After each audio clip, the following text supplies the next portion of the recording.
Hai semua, Assalamualaikum. Saya Fayad. Dan saya pula Halif. Hari ini sekolah kami mengadakan program yang best dan menyeronokkan.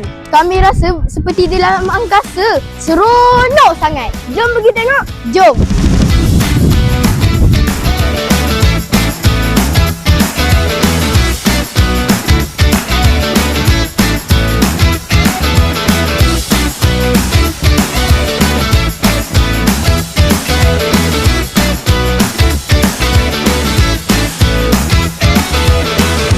Assalamualaikum dan salam sejahtera Puan. Waalaikumsalam. Apa khabar Puan? Baik, awak sihat?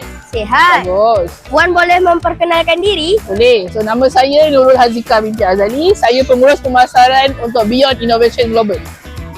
Puan, apakah manfaat daripada penganjuran program ini? Okay, program kita berjudul Planetarium Bergerak ataupun Digital Mobile Planetarium. So, kita ambil inspirasi daripada Planetarium Negara di Kuala Lumpur. Jadi kebaikan ataupun manfaat kepada program kita ni tak perlu lagi ke Planetarium Negara. So kita datang ke sekolah. So murid-murid tak perlu nak ada kos yang banyak, tak perlu ada keselamatan yang risiko yang tinggi. So jadi kita di sekolah, kita buat di sekolah sahaja. Terima kasih banyak Puan. Sama-sama.